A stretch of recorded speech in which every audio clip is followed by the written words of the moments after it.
This news is brought to you by Sandeep Jewelers, Lower Bazaar, Shimla. Bharatiya Janata party के वरिष्ठ नेता, हम सबके मार्गदर्शक, हिमाचल प्रदेश सरकार में कैबिनेट मंत्री आदरणीय श्री सुरेश भारद्वाज जी, बहुत ही ऊर्जावान नेता और जिनके पास विभाग भी ऊर्जा का दिया है और इस क्षेत्र में पिछले लगभग 2 महीने से लगातार विकास की गतिविधियों की निगरानी कर रहे, हम सबका मार्गदर्शन कर रहे आदरणीय ऊर्जा मंत्री चौधरी सुखराम जी और जुब्बल नावर विधानसभा क्षेत्र से, कोटखाई विधानसभा निर्वाचन क्षेत्र से 30 तारीख को आप सबके समर्थन से 3 तारीख को होने वाली पहली महिला विधायक आदरणीय श्रीमती नीलम सरेख जी, शशि भाला जी, यहां के विस्तारक भाई कमलेश जी, जिला के महामंत्री शशि जी, अनूप चौहान जी, डॉक्टर सुशांत जी, मोहन जी और यहां पर उपस्थित सभी भारतीय जनता पार्टी के कार्यकर्ता मित्रों, आदरणीय बुजुर्गों, माताओं और उपस्थित मातृशक्ति, आज इस नावर क्षेत्र में जो प्राकृतिक और नैसर्गिक सौंदर्य से भरपूर है, मैं भारतीय जनता पार्टी की ओर से मंच पर विराजमान दोनों मंत्रियों का भारतीय जनता पार्टी की ओर से बहुत बहुत हार्दिक अभिनंदन और स्वागत करता हूं। मैं अधिक कुछ नहीं कहूंगा, आप सब संगठन के कार्यकर्ता हैं और कल जब नाम वापसी होगी तो आप सभी कार्यकर्ता जनमत संग्रह के लिए अपने बूथ पर आप अपने क्षेत्र में जाएंगे। मैं संगठन के कार्यकर्ता होने के नाते संगठन किस आधार पर इस चुनाव को लड़ेगा और संगठन के कार्यकर्ताओं से भारतीय जनता पार्टी की अपेक्षा क्या है, उस पर अपना वक्तव्य रख करके अपनी बात को समाप्त करूंगा। जैसा सुशांत जी ने कहा कि बहुत ही अपरिहार्य परिस्थितियों में हमारे इस जिला के वरिष्ठ नेता, जिन्होंने किसानों और बागवानों की लड़ाई लड़ी और जिन्होंने बागवानी के क्षेत्र में एक अभूतपूर्व नेतृत्व इस जिले को और प्रदेश को दिया, उनके असामयिक निधन के कारण यह सीट खाली हुई है। मैं इस मंच से उस दिवंगत आत्मा को भारतीय जनता पार्टी की ओर से श्रद्धांजलि अर्पित करता हूं और आप सबसे भी निवेदन करता हूं कि भारतीय जनता पार्टी ने साधारण कार्यकर्ता को आगे बढ़ा करके, उनकी क्षमता का विकास करके, उनके माध्यम से समाज की सेवा करने का काम किया है। ऐसे ही एक कार्यकर्ता को, नरेंद्र बरागटा को भारतीय जनता पार्टी ने अवसर दिया और उन्होंने उस अवसर का भरपूर अपने पूरे जीवन काल में उपयोग किया और आप सबकी और हमारी सेवा की। इसलिए भारतीय जनता पार्टी उस कार्यकर्ता को कभी नहीं भूलेगी। आदर सम्मान के साथ उनके किए हुए कामों को याद करते हुए हम इस चुनाव में आगे बढ़ेंगे। लेकिन मित्रों, हमको यह याद करना चाहिए कि भारतीय जनता पार्टी जो एक विशाल परिवार है और जिस देश की राजनीति का एक जो अध्ययन का विषय है वो है राजनीतिक दलों के अंदर आंतरिक लोकतंत्र। अभी जगत प्रकाश नड्डा जी आज तक पर एक कॉन्क्लेव को एड्रेस कर रहे थे तो उन्होंने बहुत स्पष्ट शब्दों के अंदर कहा कि भारतीय जनता पार्टी ने उपचुनावों में जो परिवार के किसी व्यक्ति के निधन के कारण सीटें खाली हुई थी, अधिकांश सीटों पर राज्य की इकाइयों ने उनके परिवार को टिकट देने की वकालत की थी। लेकिन ये पार्टी का कॉन्शियस और कॉशियस डिसीजन है कि उपचुनाव के अंदर हम परिवार के किसी व्यक्ति को टिकट ना देकर के साधारण कार्यकर्ता को आगे बढ़ने का मौका देंगे, क्योंकि पार्टी की इंटरनल डेमोक्रेसी को ग्रो करना है। और जब हम भारत की राजनीति का अध्ययन करते हैं तो आज भारत को आजादी दिलाने का दावा करने वाली कांग्रेस, जो कभी एक ऐसी पार्टी थी जिसका एक छत्र साम्राज्य पूरब से पश्चिम, उत्तर से दक्षिण तक भारत में था, वो आज सिमट करके छोटी सी पार्टी, 40 दलों की पार्टी रह गई है, 40 सीटों की पार्टी लोकसभा में रह गई है। और भारतीय जनता पार्टी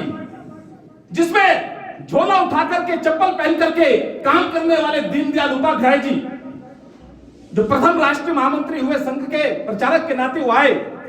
और ऐसे अनेकों प्रचारक जिन्होंने संघ के लिए अपना जीवन दान कर दिया और दान करके वो समाज में काम करते हुए एक आइडियोलॉजी के साथ आगे बढ़े। जिस पार्टी के पास साधन नहीं है, रिसोर्सेज नहीं है, केवल कार्यकर्ता है, कार्यकर्ता की कोई राजनीतिक बैकग्राउंड नहीं है, वो राज परिवार से नहीं आता है, वो साधारण परिवार से आता है, उस भारतीय जनता पार्टी की आज विश्व की सबसे बड़ी लोकतांत्रिक व्यवस्था में सबसे शानदार सरकार आदरणीय मोदी जी के नेतृत्व में चल रही है। ये इंटरनल डेमोक्रेसी के कारण हुआ है। और वो कांग्रेस पार्टी इसलिए खत्म हो गई क्योंकि उसमें एक परिवार के कारण, एक परिवार की महत्वाकांक्षाओं के कारण, और एक परिवार की महत्वाकांक्षा के कारण कभी मां अध्यक्ष, जब मां के नेतृत्व में चुनाव आ जाए तो परिवर्तन की बहुत आवश्यकता है, तो बेटा अध्यक्ष, जब बेटा पिट जाए तो फिर से मां कार्यकारी अध्यक्ष, और पिछले 2 सालों से कांग्रेस के पास कोई अध्यक्ष नहीं। और आज कपिल सिब्बल जैसे, आनंद शर्मा जैसे नेता G23 का समूह बना करके प्रश्नवाचक दृष्टि से वो भी कांग्रेस से पूछ रहे हैं कि भाई इस परिवार के कारण हमको नुकसान हो रहा है,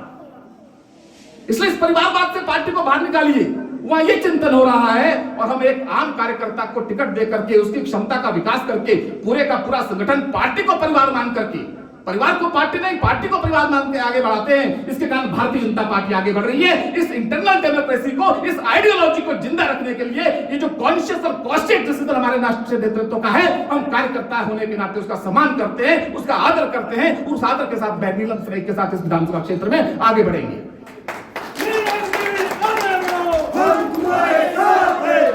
और उसमें भी नड्डा जी ने आगे कहा कि केवल विषय परिवार का नहीं है, उस परिवार में भी काम करने वाले कुशल लोग हो सकते हैं, उनकी क्षमता पर, उनकी कैपेबिलिटी पर हमको कोई शक नहीं है, लेकिन ऐसे कार्यकर्ताओं को त्याग करना पड़ेगा। त्यागी तरुओं के जीवन से हम भी तो कुछ देना सीखें, और हम उनको साथ लेकर के संभाल करके आगे चलेंगे। और ये एक्सपेरिमेंटल डिसीजन है, एक्सपेरिमेंटल डिसीजन उन्होंने यूज किया शब्द। तो एक्सपेरिमेंट क्या होता है? जब हम किसी नई हाइपोथेसिस को लेकर के, किसी नए फॉर्मूले को लेकर के आगे बढ़ते हैं, वो एक्सपेरिमेंटल है। एक्सपेरिमेंटल का अर्थ है कि उसके परिणाम क्या आएंगे, उस परिणाम के बाद हम ये निर्णय करेंगे कि हमको इस थ्योरी के साथ आगे जाना है कि अपने स्टेप्स को विड्रॉ करना है। तो एक्सपेरिमेंट का रिजल्ट कब आएगा? जब हम सब कार्यकर्ता इस इतने बड़े निर्णय को, कि परिवार के बाद परिवार का व्यक्ति नहीं, उसके बाद आ सकता है, लेकिन तुरंत बात नहीं, कार्यकर्ता को मौका मिलना चाहिए। उससे अगर भारतीय जनता पार्टी का ग्रास रूट्स लेवल का कार्यकर्ता मोहर लगाएगा, तो हम जो इतनी बड़ी सोच है, जो हमको यहां लग रही है कि हमको पेन दे रही है, कष्ट दे रही है, लेकिन उसके पीछे जो अखिल भारतीय स्तर का जो विचार हमारा है, कार्यकर्ता को आगे बढ़ाने का और पार्टी की इंटरनल डेमोक्रेसी को बचाने का परिवार है, और हमारी भारतीय जनता पार्टी आज की कांग्रेस ना बन जाए आने वाले कल में, उस दृष्टि में जो नेतृत्व सोच रहा है, उसमें हमारे कुछ क्षमतावान कार्यकर्ताओं को जो कुछ बन सकते हैं आज, यदि वो आज त्याग करेंगे, आज वो विधायक बनने के रास्ते पर है, लेकिन यदि वो नेशनल स्पिरिट जो हमारी टीम की है, राष्ट्रीय नेतृत्व की, यदि उस स्पिरिट के साथ वो आगे बढ़ेंगे, त्याग करेंगे, तो वो विधायक से ज्यादा पार्टी के लिए नायक बनकर के कल के दिनों में आएंगे। इतना संदेश यहां से आप देना चाहता हूं। और उसके लिए उदाहरण है, आदरणीय नरेंद्र बरागटा जी जब प्रथम बार विधानसभा में चुनकर के आए, तो उस पर सुरेश भारद्वाज जी का टिकट कटा, और टिकट कटने के बाद आपने पेशेंस रखी, उसके बाद आप पार्टी ने आपको अवसर दिया, आप राज्यसभा पहुंचे, उसके बाद प्रदेश के अध्यक्ष बने, आज लगातार 3 बार विधायक बनकर आज मंत्री बने। आपके उपचार के कारण एक कार्यकर्ता का विकास हुआ, वो नरेंद्र बरागटा को मंत्री बने, और मंत्री बनने के बाद वो इस सेम बैंक में आए, और जितना कुछ वो कर सकते थे, मैं कह सकता हूं कि भूतों में भविष्य की बागवानी के लिए उन्होंने किया। यदि उस वक्त उस निर्णय को भी चुनौती दे दी जाती, तो मुझे लगता है कि ना नरेंद्र बरागटा जी को वो कार्य करने का अवसर मिलता, और ना पार्टी इससे बैंक के क्षेत्र में जितनी आज आगे बढ़ी है वो बढ़ती। इसलिए जो ताकतवर व्यक्ति है, जिसको पार्टी ने अवसर दिया है, जिसके पास कैपेसिटी है, उसको कैपेसिटी के साथ इंटेंट भी ठीक रखना पड़ेगा, इरादा ठीक रखना पड़ेगा। यदि वो रखेगा तो निश्चित तौर पर उसमें पार्टी का लाभ होगा। और जो क्षमतावान व्यक्ति जब त्याग करता है, उसके कारण पार्टी की आइडियोलॉजी आगे बढ़ती है। जब वो आगे बढ़ती है तो निश्चित रूप से त्याग करने वाला व्यक्ति भी आगे जाता है। इसलिए मेरा इस मंच के माध्यम से, क्योंकि अभी युद्ध टल सकता है, ये धर्म युद्ध है, जैसे महाभारत से पूर्व भगवान कृष्ण ने प्रयास किया था अंतिम बार, मैं निवेदन करना चाहता हूं सारी कार्यकर्ता शक्ति से क्या पुनर्विचार करिए और पुनर्विचार करके हमारा एक लक्ष्य है और वो लक्ष्य है कांग्रेस मुक्त जुब्बल कोटखाई, कांग्रेस मुक्त हिमाचल प्रदेश, कांग्रेस मुक्त भारत। धारा 370 को हटाने वाले प्रधानमंत्री का मतों के माध्यम से विभाजन और हम राम जन्मभूमि पर राम का भव्य मंदिर बनाने वाली सरकार के लिए जो त्याग हमारे इस कार्यकर्ताओं ने किया है, उस कार्यकर्ता को आज अवसर आया है कि मोदी जी का धन्यवाद करें। आपने लोकसभा चुनावों में मत दिया मोदी जी को, उसके बाद उन्होंने तुरंत ये 2 फैसले 370 राम मंदिर के लिए। आज अवसर है, क्या भारतीय जनता पार्टी का कार्यकर्ता ऐसे समय पर जिसके लिए हमारी पीढ़ियों ने जीवन खपा दिया, हम आज भारतीय जनता पार्टी से इतर वोट दे करके मोदी जी का अभिवादन ऐसे करेंगे? इसलिए मैं समस्त कार्यकर्ताओं से निवेदन करना चाहता हूं कि एक छोटा त्याग आपको नायक के रास्ते पर ले जाएगा, उस रास्ते पर चलने का आप काम करें। अंतिम बार जब कृष्ण गए थे हस्तिनापुर के दरबार में, उन्होंने निवेदन किया था ये युद्ध टालो, युद्ध टालो, युद्ध टालो। लेकिन अंधे धृतराष्ट्र को, जिनको शकुनी और दुर्योधन और कर्ण ने घेर रखा था, और भीष्म पितामह ने कहा था हे महाराज, आप ये शकुनी, कर्ण और जो ये दुर्योधन है, ये जो त्रिशूल आपकी छाती में गड़ा है, इस त्रिशूल को उठा करके फेंक दीजिए। लेकिन वो नहीं माने, अंत में युद्ध हुआ और युद्ध में धर्म की विजय हुई। माननीय चेतन डॉक्टर जी एक अच्छे कार्यकर्ता है, हमारे मित्र हैं। आज पार्टी उनकी तरफ इस आशा के साथ देख रही है कि भारतीय जनता पार्टी जिसने आपके परिवार को अवसर दिया और आपने भरपूर सेवा की जुब्बल नावरकोटखाई विधानसभा क्षेत्र की सेब बागवानों की, आज आपके एक निर्णय के कारण भारतीय जनता पार्टी का परचम ऊंचा रह सकता है, हम कांग्रेस का दमन कर सकते हैं। आज इस अपेक्षा के साथ आपकी तरफ देख रहे हैं। लेकिन कल के बाद क्या होगा? जो आज आपके तुड़ीर में तीर है, वो विकास का जो तीर है, वो तीर निकल करके नीलम जी जिस रथ पर सवार है उस रथ पे आ जाएगा। और आने वाले 1 साल में सरकार ने जो करना है, वो जो तीर है वो निकल करके नीलम जी के तुड़ीर में आ जाएगा। और जो मोदी रूपी एक ब्रह्मास्त्र है, वो ब्रह्मास्त्र भी आपके तुड़ीर से आके नीलम जी के तुड़ीर में आ जाएगा। उसके बाद भारतीय जनता पार्टी चुनाव लड़ेगी। इसलिए मेरा निवेदन समस्त कार्यकर्ताओं से इस मंच के माध्यम से, भारतीय जनता पार्टी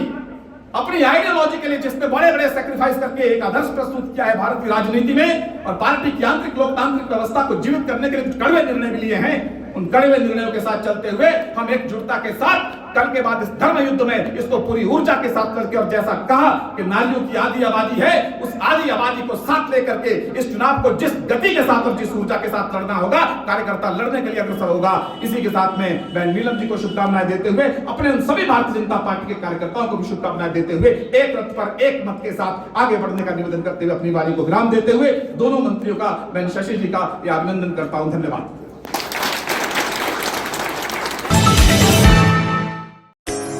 इस फेस्टिवल सीजन में खरीदें कुछ नया कुछ खास, तो क्यों ना शुरुआत करें संदीप ज्वेलर्स के साथ। बेहतरीन गुणवत्ता और सर्टिफाइड 916 हॉलमार्क गोल्ड ज्वेलरी की असीमित collection, IGI certified diamond jewellery, certified gemstones, वो भी सबसे कम कीमत पर। तो आइए शुरुआत करें नई सोच के साथ खरीदारी करने की। तो आज ही पधारें संदीप ज्वेलर्स, लोअर बाजार, शिमला।